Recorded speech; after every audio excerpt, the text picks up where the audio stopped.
Okay, good evening. Welcome to your virtual permaculture meeting.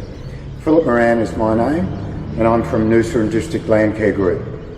I'm going to talk to you tonight a little bit about the formation of Noosa Landcare, and then I also wanted to talk to you about something that I think is fairly important to all our permaculture members, and that is soil. And then I'll finish up with one of the biggest kicks I get out of working with Landcare. So Noosa and District Landcare was established in 1990, which means we're about 30 years old. We employ 43 people at the moment. We're the second biggest employer in Pomona, and we give a lot of young people a start. They get meaningful employment.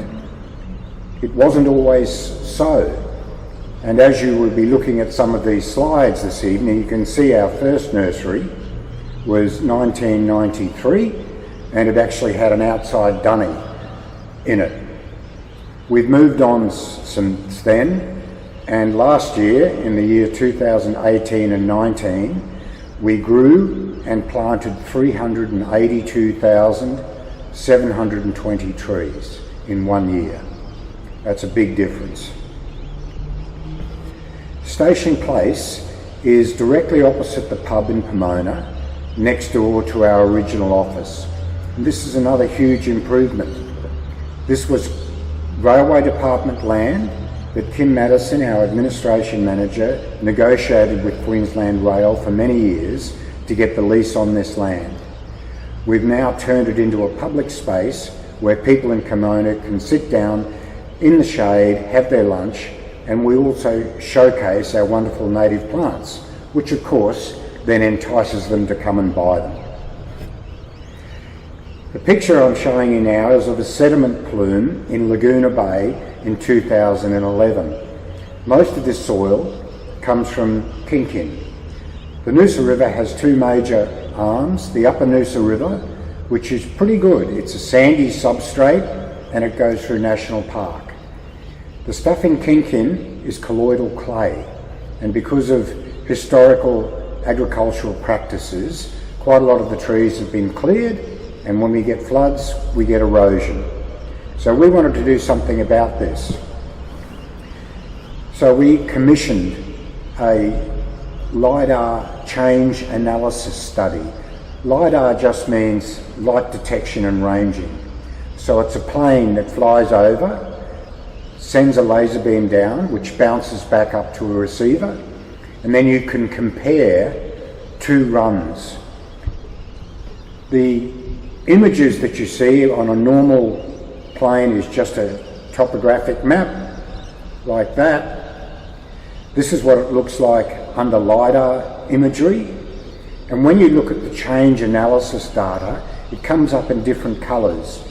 So where there's blue, that means accretion, or soil has been added to the land. And where it's red is where you've had erosion. And I've just used this example of a house pad to show you what I mean. The blue is where the soil has been pushed, and the orange to red is where there's been a cut.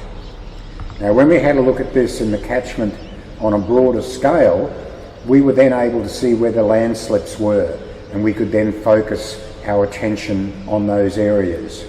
And the red is where there's significant soil loss of 2 metres or more, and the blue is where there is soil accretion. Now, we found some pretty scary statistics. Over a 7-year period, 2,486,691 tonnes of soil was mobilised in Kinkin in an area of 208 hectares.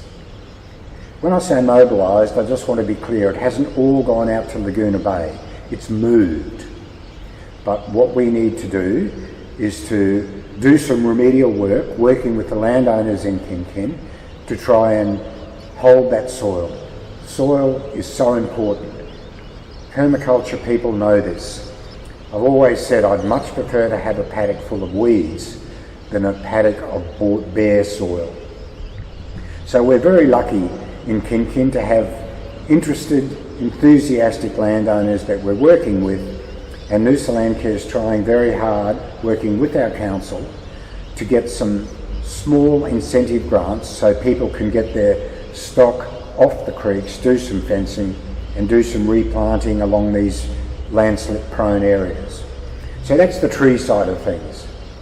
But I've been at Noosa Landcare for 20 years, and probably the biggest kick out of being there for me is the fact that we've trained and given many young people in our community opportunities for work.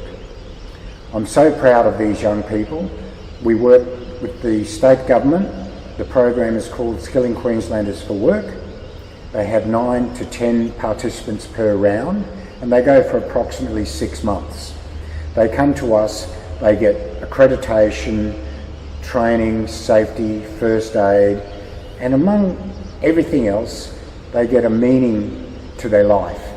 They know to turn up, they work with like-minded people, they get their hands dirty and they plant some trees. And they usually have a really good time.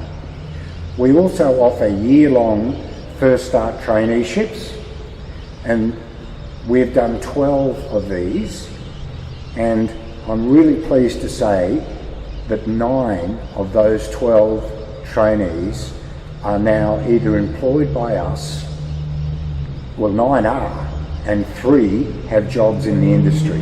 In other words, a 100% success rate for our trainees. The other one that's really exciting is just recently we've introduced a program with Department of Transport and Main Roads where we employ Gubbi Gubbi or Kabi Kabi Indigenous people with a Cert 3 in Conservation and Land Management for a year. 2 people per year over 5 years. We can learn so much from our Indigenous forefathers, given the recent fires, not least of which is the practice of cool burns. I'm pleased to say that the kids, we've got a really wonderful young men. They are all men at this stage. We'd be very keen to employ some ladies, but I think I've learned as much from these kids as they've learned from us. And I would also like them to be exposed to some of the activities of your members, Permaculture Noosa. Thank you for coming to a virtual workshop tonight. We're going to be in for some very difficult times in the future. So we all need to work together as a community, and I think permaculture, growing our own food, looking after land, being out in the open air is going to be very, very important. So thanks very much for the opportunity to talk to you tonight, and I'm sure I'll see you out in the bush. Thank you.